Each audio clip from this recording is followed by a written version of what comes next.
सिंध जे अदीबन शाइरन ऐं मुहक़िक़नि चयो आहे त डॉक्टर कमाल जामड़ो करीम संदीले ऐं डॉक्टर नबी बख्शान बलोच जो तसलसल आहे। डॉक्टर कमाल जा अणछपियल किताब छपराए हुन जे लिखड़नि खे महफ़ूज़ कयो वञे। संदसि नाले सां कंहिं बि यूनिवर्सिटी अंदरि चेयर क़ाइमु करे ऐं का बि शाहरा संदसि नाले सां मनसूब कई वञे। लतीफ़े जे पारखू लोक अदब जे ॼाणू ऐं माहिर डॉक्टर कमाल जामड़े जे टीजे जे मौक़े ते सचल ॻोठ में ताज़ियती रेफरेंस को ठाहियो वियो, जंहिंमें अदीबन डॉक्टर ग़ुलाम मुस्तफ़ा सोलंकी, डॉक्टर इनायत लगारी, डॉक्टर मुश्ताक फुल, हमीदा घांगरो, रेहान जामड़ो, यासिर काज़ी, आबिद मज़हर, सुलेमान वसाण, मेहरान जामड़ो, मुरीद जामड़ो, ताज मोहम्मद वसाण, शफ़क़त नूनारी, इनायत खटियाण समेत ॿियनि अदीबन, शाइरनि ऐं शहरनि वॾे अंग में शिरकत कई। इन मौक़े ते ॻाल्हाईंदे ग़ुलाम मुस्तफ़ा सोलंकी, डॉक्टर इनायत लगारी, डॉक्टर मुश्ताक फुल, यासिर काज़ी, डॉक्टर आबिद मज़हर, हमीदा घांगरो ऐं ॿियनि जो चवणो त डॉक्टर कमाल जामड़ो, नबी बख्श बलोच ऐं करीम संदील जो तसलसल हो। डॉक्टर कमाल जामड़ो अॼु बि पंहिंजे किताबनि जी शक्ल में असां वटि ज़िंदा आहे। हू रिवायती माण्हू न हो, फ़क़ीर तबियत में मज़बूत मुस्तक़िल मिज़ाज रखंदड़ घण रुखी शख़्सियत हो। जॾहिं कर थियाम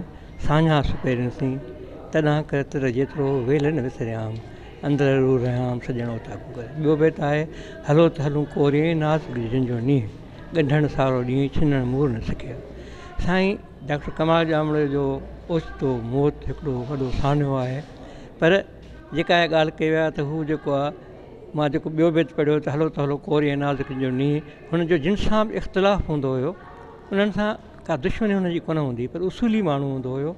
सिंधी ॿोलीअ जी ॻाल्हि हुजे या लोक अदब जी ॻाल्हि हुजे या का सिंधी ॿोली पढ़ाइण जे हवाले सां ॻाल्हि हुजे, उन्हनि में हू जेको आहे मुतहरिक शख़्स हुयो। असां वटि सिंधी में पहाको आहे 2 त 12 जॾहिं डॉक्टर साहबु आयो त आउं बेफ़िक्र ऐं बे उन वो थी वियुसि, छाकाणि जो डॉक्टर साहबु एॾी पोटेंशियल हुई, इन में एॾो कमु जो जज़्बो हूंदो हो जो डिपार्टमेंट खे मुतारिफ़ कराइणु, डिपार्टमेंट जे शागिर्दनि खे आणणु ऐं ॿियो जेको बि मसइला डिपार्टमेंट चवंदा हुआ उहो डॉक्टर साहब जेके आहिनि से फौरी तौर ते उनखे ॾिसंदो बि हो। ऐं मीडिया जे हवाले सां social media, electronic media, print media हर जॻह ते शोबे खे मुतारिफ़ कराइणु ऐं उन सां गॾोगॾु असांजे यूनिवर्सिटी में डिपार्टमेंट में केतिरा मसइला बि हूंदा हुआ।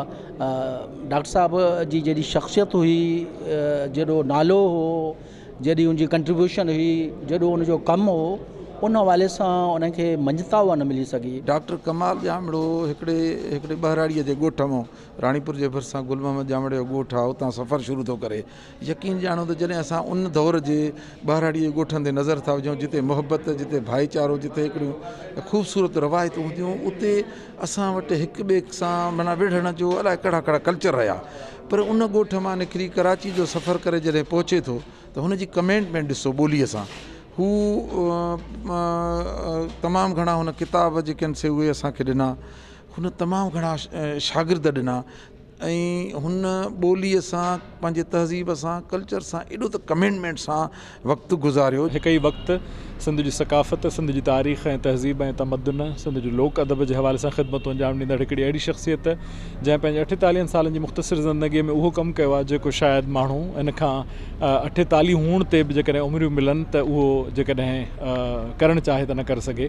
बुनियादी तौर ते रेडियो सां हुननि जो ताल्लुक़, उन खां पोइ टेलीविज़न बि हुननि जी वाबस्तगी जो हिकिड़ो ख़ासि हवालो रहियो। लोक अदब सां वाबस्तगी जे करे जेको लोक अदब खे डिपिक्ट कंदड़, उन जी अकासी कंदड़ मशहूरु प्रोग्राम आहे जेको साईं साले मोहम्मद शाह जी मेज़बानी में शुरू थियो। ओताक ऐं कचहरी मुख़्तलिफ़ वक़्तनि में हुनजो नालो रहियो, रसरिहाण हुनजो नालो रहियो, वॾे अरसे ताईं हुनजी मेज़बानी बि हुन कई।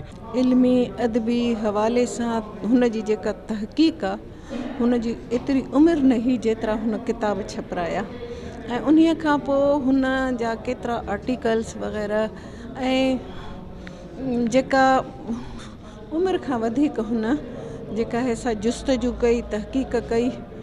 अॼु कमाल खे जेको आहे सो असां खां मां त इहो न चवंदमि त विछड़ी वियो आहे, छाकाणि जो जेको हुन जो कमु आहे, जेके हुन जो घर में वेहूं था त किताबनि जा जॾहिं अंबार ॾिसूं था ऐं किताबनि ते जॾहिं नालो लिखियलु आहे डॉक्टर कमाल जामड़ो, त ईअं थो लॻे ॼण अॼु बि उहो प्रेज़ेंट हिते वेठो आहे। यकीन कयो 3 ॾींहंनि में असां इहो फ़ैसिलो न करे सघिया आहियूं त को हुन जी डेथ थी आहे। डॉक्टर साहब जो ओचितो ऐं अणमुंदाइतो इंतकाल न सिर्फ़ु असां लाइ ज़ाती हवाले सां वॾे नुक़सान जो सबबु आहे, पर इल्मी ऐं अदबी प्लेटफॉर्म जो बि हिकिड़ो वॾो नुक़सानु आहे।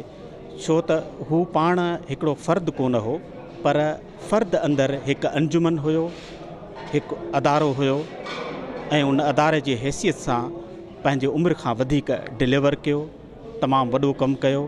हाणे हुन जे कम जा घणा रुख हुया। हिकु त लोक अदब, ऐं मां सम्झां थो त डॉक्टर अब्दुल करीम सदीलो बुनियादी कमु करे वियो लोक अदब जे हवाले सां। उन खां पोइ डॉक्टर नबी बख्श बलोच उन तमामु वॾो कमु कयो, घणो रुखो कमु कयो। ऐं उन जो ई तसलसुल डॉक्टर कमाल ॼामड़ो साहब थी उभरियो ऐं इन तसलसुल खे हुन साबित करे ॾेखारियो त हू बि ओतिरो ई वॾी सतह जो ऐं आला मयार जो कमु करे सघे थो। असांजी अपील आहे त डॉक्टर कमाल ॼामड़े जा अणछपियल किताब छपाया वञनि, संदसि सोती ख़ज़ानो महफ़ूज़ करण जे सिलसिले में उपाउ वरिता वञनि। ऐं इन खां अलावा कंहिं यूनिवर्सिटीअ में, सिंध जी का बि यूनिवर्सिटी में डॉक्टर कमाल ॼामड़ो चेयर क़ाइमु कई वञे। कराचीअ जी का शाहरा डॉक्टर कमाल ॼामड़े सां मनसूब कई वञे। डॉक्टर कमाल ॼामड़े जो अबाणो ॻोठु आहे ॻोठु गुल मोहम्मद ॼामड़ो, ज़िलो ख़ैरपुर। उते अटकल 300 साल आगाट्रो ही ॻोठु आबाद थियो आहे ऐं उते को बि कॉलेज कोन आहे। त डॉक्टर कमाल ॼामड़े जे नाले सां जेकॾहिं को डिग्री कॉलेज मंज़ूरु कयो वञे त बहितरु थींदो। ऐं इन खां अलावा डॉक्टर कमाल ॼामड़े जी शदीद ख़्वाहिश जे मुताबिक़ सिंध जे उन्हनि यूनिवर्सिटीज़ में जिते सिंधी शोबा न आहिनि उते सिंधी शोबा क़ाइमु कया वञनि। ऐं न सिर्फ़ु पंजनि शागिर्दनि पर कराची में जेके बि सिंधी शागिर्द आहिनि हुननि लाइ छांवर हो ऐं सिंधी शागिर्द हिन वक़्तु नंढड़का थी विया आहिनि। ऐं साईं कलील अरसे में, थोरे अरसे में हुननि लाइ बड़ बणिजी वियो। अॼु हुन बड़ खां असां जो त उस में अची विया आहियूं, बड़ असां खां विसरी वियो आहे। साईं उहो पखी हो जेको मोती खणी अची चुगाईंदो हो शागिर्दनि खे। असां उन खां अॼु माना महरूम थी विया आहियूं। साईं समुंड हो जंहिं असांखे छॾे अॼु असांखे प्यासो करे वियो आहे। बाबा जो अव्वल तरीन त मां पुटु हुयुमि, उन खां पोइ मां बाबा जो शागिर्द बि हुउमि, छो जो हुन मूंखे पूरी ज़िंदगी जी हर शइ सेखारी। ॾाढो जल्दी छॾे वियो मुंहिंजो बाबा मूंखे। हिकिड़ो इंसान न हो, आम इंसान उहो हिकिड़ो हलंदड़ इदारो हो जो ॾाढा कम छॾे वियो। ॾाढियूं जेके हुनजी ख़्वाहिशूं हुयूं ज़िंदगीअ में या जेके कम हुनखे पूरा करणा उहे बि छॾे वियो, पर इहे सॼा मां पूरा कंदुमि। बाबा जा जेके बि ख़्वाब हुआ सॼा पूरा कंदुमि मां। बाबा कॾहिं असांखे कंहिं बि शइ लाइ बाउंड न कयो, को असां ते को उहो न कयनि। बसि उहो चवंदो त जेको तव्हांजी दिलि चवे उहो कयो। बाक़ी पढ़ाईअ जे लिहाज़ खां मां अञा तव्हांखे छा ॿुधायां, जेको असांजी अम्मी खे PhD हुन कराई त उहो ज़ाहिर आहे उहो बि इहो ई चाहींदो त पंहिंजे पेरनि ते बीहो, कॾहिं कंहिंजा मोहताज न थियो, इंडिपेंडेंट रहो, पंहिंजे पेरनि ते बीहो। इन मौके ते वहीद मोहसिन, जावेद महर, हनीफ सागर सचल वधे, वहाब सुमरे, ताज वसाण, दातर शहर, इनात खटियाण, करम इलाई चना, सुलेमान वसाण, ज़िया अबड़े, दीदार अबड़े, ज़हीर सोलंगी, याकूब सम्मो ऐं ॿियनि पिण खेसि भेटा पेश कई। ऐं आख़िर में डॉक्टर कमाल ॼामड़े जे पुटु मेहरान ॼामड़े खे अजरक जी पग पिण ॿधाई वई। विज़िट कयो अवामी आवाज़ मीडिया ग्रुप जी वेबसाइट awamiawaz.pk।